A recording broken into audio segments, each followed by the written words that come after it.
잠언 19장의 주제가 세 가지 주제로 제가 나눴어요. 첫째는 발이 급한 사람과 거짓 증인의 종말 왕의 진노.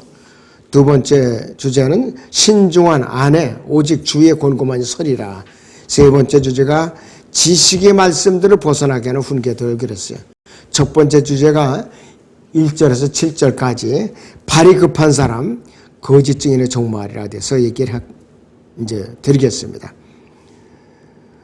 자, 그래서 잠언 19장 1절을 보면은 성실하게 행하는 가난한 자의 입술이 패역하고 어리석은 자보다 나으니라 그랬습니다. 그런데 이들이 순종하는 사람이 몇 명이나 되느냐 이거예요. 사람들이 물질을 갖기를 원한다고 해요. 10중 8구 되게. 믿는 사람들조차도. 이 구절로 보아서 욥은 쓸데없는 3명의 의사들보다 더 낫다고 그랬어요. 3명의 친구가 욥이 고난에 닥쳤을 때 위로해 주러 왔다가 욥을 정죄하고 말았어요. 욥기 2장 11절입니다. 그러니까 보시면 그때 욥의 세 친구가 욥에게 닥친 이 모든 재앙을 듣고 각기 자기 고장으로 도왔으니 테만인 엘리파스와 수아인 빌닷과 나아마신 소파리니 그들이 서로 약속을 하고 욥과 함께 슬퍼하고 그를 위로로 왔더라 그랬습니다. 그리고 나서부터 곧바로 3절부터는 이제는 4장부터는 욥을 갖다가 위로해 주는 것이 아니고 정죄하기 시작하는 거예요. 그래서 쓸데없는 의사라고 표현한 거예요. 그래서 이 구절은 사람의 말을 그 사람의 성실성과 연계시키는데 주의를 기울여서 살펴볼 필요가 있어요. 여기서 어리석은 자는 그러한 언급은 없지만은 부유한 사람으로 우리가 이제 추정을 하고 있죠. 이 잠언은 너무나 분명하기 때문에 특별한 설명이 필요치 않아요. 부와 성실 중 하나를 선택해야 한다면 우리는 성실함을 선택해야 돼요. 부를 선택하는 것보다. 그리고 가난과 패역함 중 하나를 선택해야 한다면 가난을 선택해야 된다 이거예요. 근데 이게 말이 쉽지 그렇게 되느냐 이거예요. 안 돼요 이거예요. 왜? 우리가 몸의 구속을 받지 못했기 때문에 이 욕심이라는 이게 본성을 버려지질 않는 거예요. 그럴 때는 우리는 부지런히 자백을 해야 되는 거예요. 90%의 미국인들, 특히 미국의 지도자들은 이 충고를 받아들이질 않는 거예요. 콧방구를 끄죠? 어림도 없는 소리죠. 어림도 없는 소리. 너무나도 이 사람들은 재물을 자랑하고 주장하고 권력을 추구하는 사람들이에요.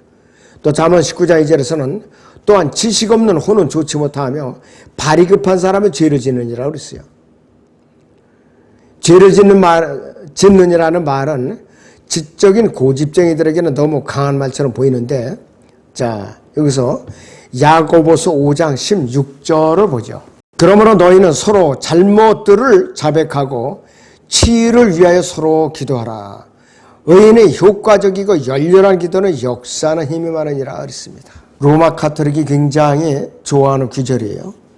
그런데 ASV 1901년에 나온 아메리칸 스탠다드 버전은 제롬의 변개를 라틴어와 일치시키기 위해서 잘못이라는 단어를 죄들로 변개시켰어요.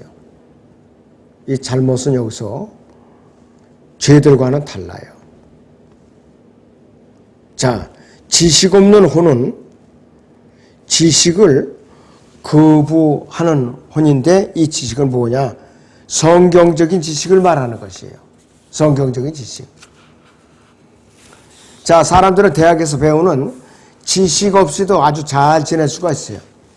우리가 주님의 의견을 진지하게 받아들인다면은 지난 2세기 동안, 200년 동안 성, 도착, 신경증 환자들을 양산해내는 그런 종류의 지식은 없을수록 더 좋다 이거예요. 근데 우리나라도 지금 이 주사파 정권이 통치하고 나서는 초등학생까지도 성교육을 시키고 난리예요 지금. 보통 문제가 아니에요 이것이. 자, 그래서 좋지 못하며 이 말은 하나님과 성경과 거룩함, 심판, 미래의 사건들, 일어날 사건들이죠. 새로운 탄생, 거듭남의 필요성, 성령의 임재에 대한 지식이 없는 혼은 좋지 못하다. 이게 뭐냐? 구원받지 못하는 혼은 좋지 못할 뿐만 아니라 죄인들이라 이거예요. 하나님을 대적하는 자들이라 이거예요. 지옥을 가는 자들이라 이것이요. 그래서 이러한 지식을 가진 사람은 이교도 박사가 물 한 모금이나 빵 한 조각을 발견할 수 없는 곳에서도 생존할 수 있다 이 뜻이에요. 발이 급한 사람은 죄를 지느니라고 그러는데 서두르면은 안 돼요. 서두르면은. 일본어 속담에 급하면은 돌아가라 그 소리가 다 있어요. 서두르는 것과 관련해서 이런 말이 있죠. 더 급할수록 천천히 하라.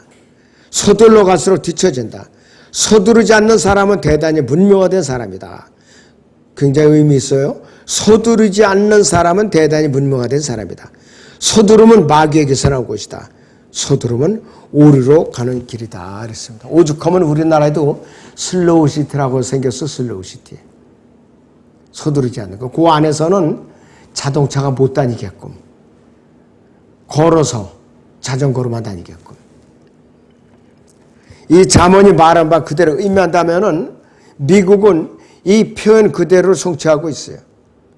하늘 아래서 어느 나라보다도 미국보다도 급한 나라는 드물대요. 근데 지금 우리나라도 똑같이 돼버렸어요.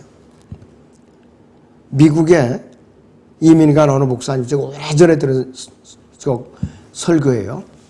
자기가 처음 이민 가서는 미국 사람들이 운전대를 한쪽 손으로 붙잡고서 빵을 이렇게 먹으면서 가더래요. 그 흉을 봤대. 저 인간들이 미쳤나? 아무리 급해도 사고 날 텐 위험이 있는데 왜 저지랄하고 운전하나? 흉을 봤대요. 근데 어느 날 보니까 자기도 그렇게 한쪽 핸들로 손을 붙잡고 운전하면서 빵을 뜯어먹고 있더라는 거예요. 그 사회에 젖어들다 보니까 자기도 그렇게 돼버리다 이거예요. 그게 흉볼 일이 아니라 이거예요. 그 환경과 문화가 그렇게 무서운 거예요. 이 잠언이 그래서 미국이 그렇다 해서 아침부터 밤중까지, 밤중부터 아침까지 고속도로가 분주하고 우리나라도 마찬가지예요. 경부고속도로를 비롯해서 용광로는 포효하고 풀무가 활을 그냥 끌어오르죠. 재분소가 돌아가고 이 빵을 만들어내고 이 재분소 저 얼마나 바쁘냐 이거예요. 공장들이 연기를 내는 정도가 아니라 그냥 완전히 환경 오염을 시키고 있죠. 스토브는 요리를 하고 주유소는 기름을 넣고 전화벨은 수없이 울려대고 에어컨과 TV, 라디오, 스테레오 속, 그 다음에 인터넷, 유튜브는 밤낮으로 지금 떠 있죠. 온갖 타락한 것들을 쏟아놓는데 하루 20시간 내내 사람들이 분주하게 걸어다니고 있다. 통계를 보면 1년에 미국의 경우 3만 9천 명의 사람들이 가스학으로 죽는다고 그랬어요. 이것이 벌써 30여 년 이전의 통계니까 지금 더 많겠죠. 5만 명도 넘겠죠. 연간 수만 명씩 가스학으로 죽는다. 그리고 사람들은 자신들이 무덤 대신에 차 안에서 생을 마감하다. 자동차 사고로 죽는다 이거예요. 자기가 아무리 운전을 잘해도 뒤에서 받거나 다른 차선에서 넘어와서 들이받거나 앞차가 급정차라는 바람에 간격을 유지 못해갖고 들이받고 그런 사고로 죽는다 이것이. 자신이 원하는 최대한의 속도를 낼 수 있는 속도로 달리다가 자신들이 어디로 가는지도 모른다. 과속으로 죽는다 이것이. 그래서 옛날에 도시보행자들은 산자들과 죽은 자들이라는 말로 표현할 수 이제 있겠다 그랬어요. 자동차를 조립하는데 수천 개의 너트가 들어가는데 운전대에 앉아 한 명이 멍청이가 그 조립한 자동차를 길바닥에 온통 후트로 때려놓는다 이것이요. 운전을 잘못하면 차고 사고가 나면은 자동차가 부서져가서 볼트가 튀어나온다 이 뜻이에요 바로. 항공기나 위성은 인공위성은 수십만 개의 부품이 들어간다고 그래요. 수십만 개. 그러니까 우주 쓰레기 얼마나 많은가 이게 지금 수만 개의 위성들이 또 돌아다니고 있어요. 유럽인이나 아시아인이나 아시아인이 미국에 처음 방문했을 때 그들이 가장 걱정하는 것은 어디로 가시죠? 나 이쪽 방향이 맞습니까? 라고 먼저 묻지 않는 이 나라의 엄청난 속도이다. 그러니까는 자동차 운전하는 사람뿐이 아니라 환경 자체가 완전히 그 사회 환경 자체가 과속이에요. 우리나라도 마찬가지, 과속이야 자체가. 우리가 그렇게 생활하고 있어요, 우리나라도 지금. 자, 그 다음에 발이 급한 사람은 죄를 짓느니라는 말씀은 모든 불의가 죄라면 미국인들의 속도는 오류와 실수와 불의와 죄와 결점을 약 200만 분의 1의 비율로 양산해내고 있다.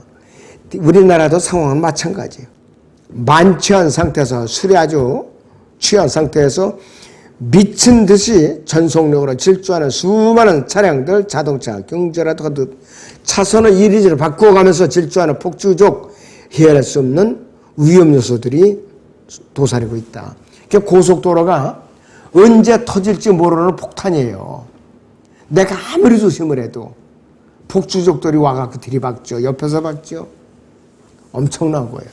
그 다음 화물 자동차 가다가 떨어져갖고 그냥 쫓아가다가 벼락을 맞고 그런 시대라 이것이에요.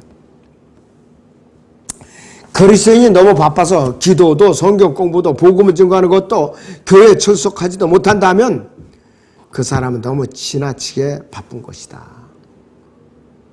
실제로 이런 핑계로 교회로 안 나와요. 코로나 핑계, 코로나가 있을까 사람들이 얼마나 핑계가 좋아요. 많은 사람들이 교회를 떠났어요, 지금. 모든 의사들은 사람들에게 일을 멈추고 휴식을 취하면서 더 속도가 붙을 것이라 충고해 준다. 그러나 그렇게 충고해 주는 의사 자신도 자신의 환자들을 포함해서 다른 사람들처럼 그 충고를 따르지 못하는 것처럼 보인다. 의사도 똑같이 그렇게 상담을 해주면서 자기도 그 짓을 하고 있더라 이거예요. 사실에 이거는. 그 다음에 쭉 내려서 마지막 단락을 보죠. 잠언 19장 3절에서 사람의 어리석음이 자기 길을 벗어나게 하나니 그의 마음이 주를 원망하는 일을 훈계하고 있어요. 사람들은 사람의 어리석음을 지혜라고 부르는데 고린도전서 1장 3장 다윗은 자신의 어리석음을 알았죠. 시편 38편 5절을 보죠. 시편 38편 5절을 보겠습니다. 내 어리석음 때문에 내 상처가 악취를 풍기고 썩었나이다 그랬습니다. 그렇게 다윗은 하나님의 징계를 통해서 교훈을 많이 받았어요. 가장 악질적인 죄가 밧세바의 남편인 우리아를 전방에 내보내놓고 뒤에서 화살을 맞아 죽게 한 사건. 이것이 가장 악질적인 사건이에요. 그 다음에 인구조사에서 백성들이 애꿎이게 7만 명이나 죽게 한 것, 전염병으로.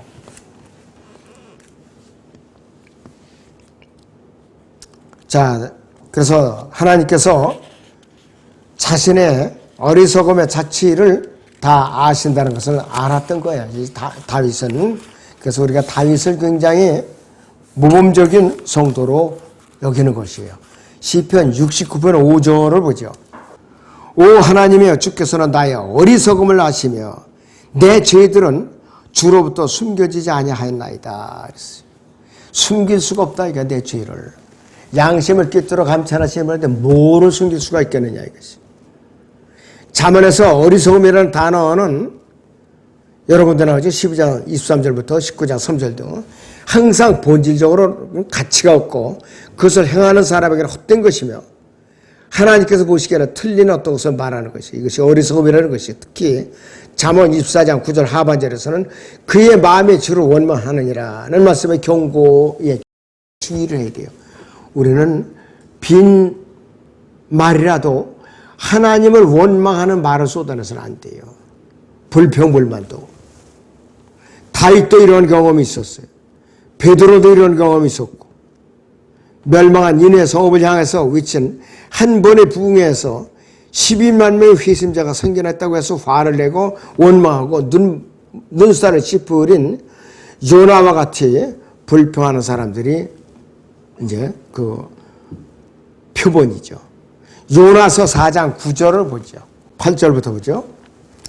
해가 솟아오르자 하나님께서 몹시 뜨거운 동풍을 예비하시고 해가 요나의 머리를 쬐니 요나가 기진하여 스스로 죽기를 바라며 말하기를 사는 것보다 죽는 것이 내게도 낫겠나이다 했더라.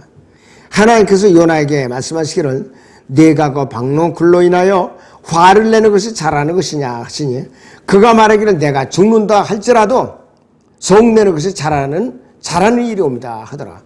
그러자 주께서 말씀하시기를 네가 수고도 하지 아니었고 기르지도 아니었으면서도 하룻밤에 나와서 하룻밤에 없어진 그 박농쿨을 긍휼히 여겼거늘 자기들이 오른쪽과 왼쪽도 분별할 줄 모르는 12만 명 이상 되는 사람들과 많은 가축들이 있는 저 큰 성읍 니느웨를 내가 아껴야 하지 않겠느냐 하시니라 그랬어요. 요나도 굉장히 이기적인 선지자였어요. 하나님 앞에 화를 내고. 자, 그런데 하나님께서는 그분 자신의 백성을 불평 때문에 광야에서 죽이셨어요. 불평 때문에. 고린도전서 10장 10절을 보겠습니다. 너희는 그들 중 어떤 사람들이 불평한 것처럼 불평하지 말라. 그들은 그러다가 멸망시키는 자에게 멸망당하였느니라 했습니다. 멸망시키는 자, 마귀에서 목숨을 잃었다는 뜻이에요. 그 사람들이 너무나도 이기적인 것이 너무나도. 자, 민수기 11장 1절을 보죠. 백성이 불평함으로 그것이 주를 불쾌하게 하였으니 주께서 그것을 들으시고 그의 진노가 타올랐으며 주의 불이 그들 가운데 붙어서 진영의 맨 끝에 있는 자들을 살랐더라. 백성이 모세에게 부르짖으니 모세가 주께 기도하자 그 불이 꺼졌더라. 그가 그곳의 이름을 타베라라 불렀더라. 이는 주의 불이 그들 가운데서 태웠음이더라 했습니다. 아예 그냥 불로 태워버린 거예요. 쓰레기 소각하듯이. 하나님께 불평하면 참 위험한 거예요. 자, 그리스도인들도 모든 일을 다 해도 되지만은 불평과 투덜거리는 일은 하지 말아야 돼요. 입단속을 잘해야 돼요, 우리는. 빌립보서 2장 14절을 봅니다. 모든 일을 불평이나 다툼이 없도록 하라 그랬어요. 불평이나 다툼이 없도록 하라. 아무리 내가 공을 세워도 불평이나 다툼이 거기에 섞이면은 그거는 헛일이에요. 그리스도인이 너무 심하게 원망하게 되면 사람들은 그 사람이 유다서 16절이 거짓 선지라고 생각하게 되는 거예요. 유다서 16절을 한번 보세요. 우리. 이들은 원망하는 자들이요 불평하는 자들이요 그들이 정욕을 따라 행하는 자들이라 또 그들이 입으로는 과장하는 말을 하고 유익을 위해 사람들이 외모를 칭찬하는 자들이라. 그러니까는 위선자죠. 거짓말하는. 이런 자가 돼서는 안 된다 이거예요.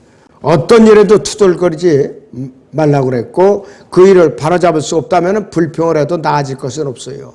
내가 불평을 해서 나아질 것이 없으면 불평하지 말라고 해요. 나아질 것이 없으니까.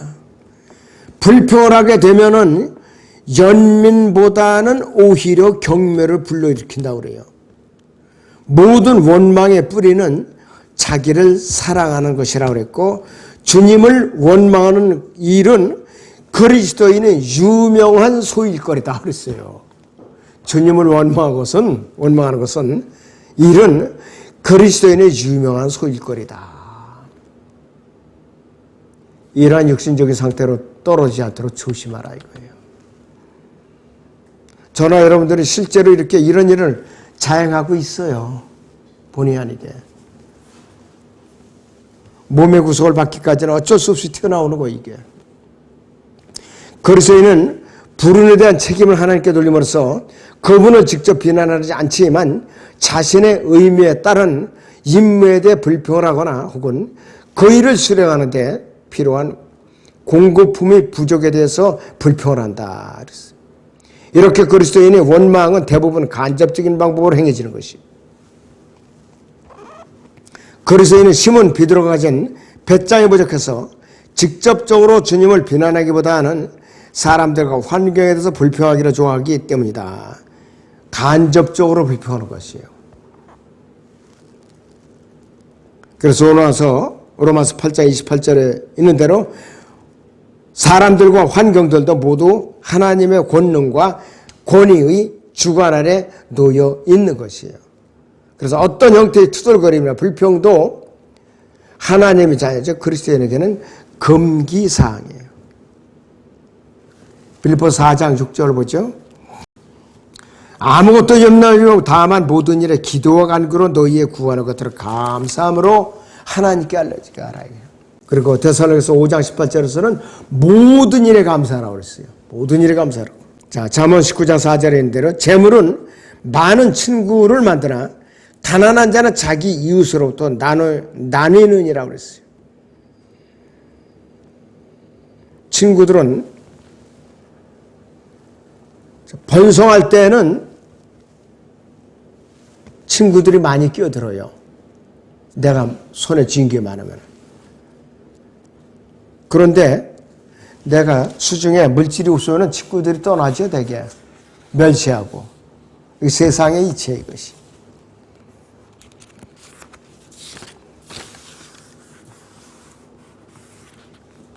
세상적인 부를 가진 권력자들은 거리에 나가서 설교하고 전도지를 나눠주고 외쳐대는 사람들을 감옥에 가두고 박해를 한다 이것이.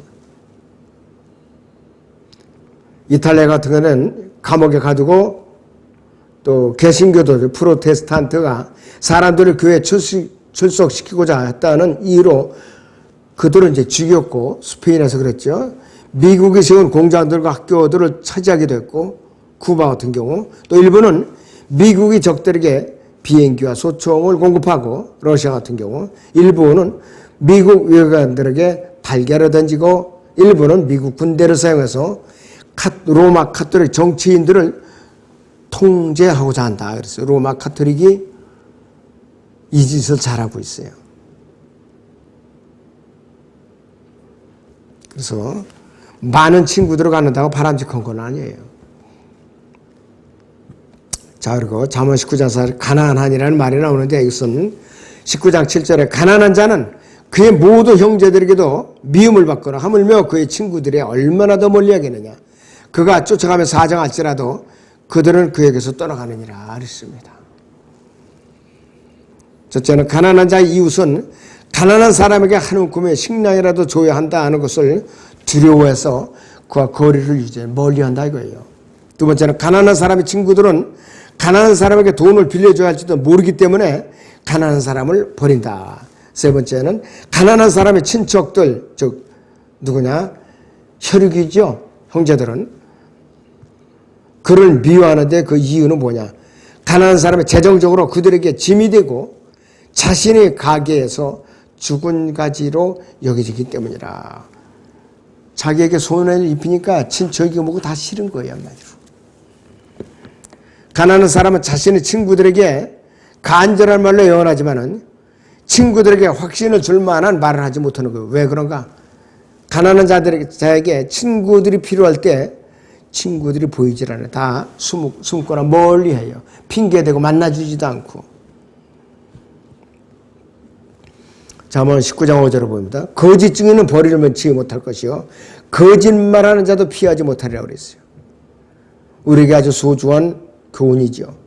성경 우리에게 수많은 거짓 증인들이 예를 제시해 주는데 거짓말쟁이들은 맹세하지 않고도 거짓말을 하죠. 카인이나 사레나 아브라함이나 야곱도 그랬어요. 거짓말쟁이에게 하는 말은 무엇이나 믿지 않음으로써 그 거짓말쟁이에게 보상하게 하라. 결코 거짓말을 쫓지 말라.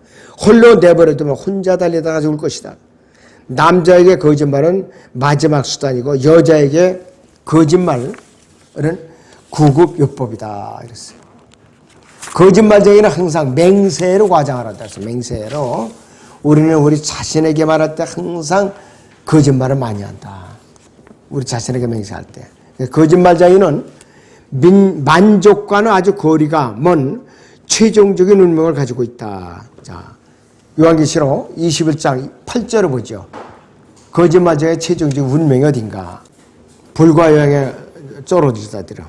그러나 두려워하는 자들과 믿지 않는 자들과 가증스러운 자들과 살인자들과 음행하는 자들과 마술하는 자들과 우상 숭배하는 자들과 모든 거짓말하는 자들은 불과 유황에 타는 못에 참여하리니 이것이 둘째 사망이라고 하시더라 그랬습니다. 자, 오늘은 여기서 마칩니다.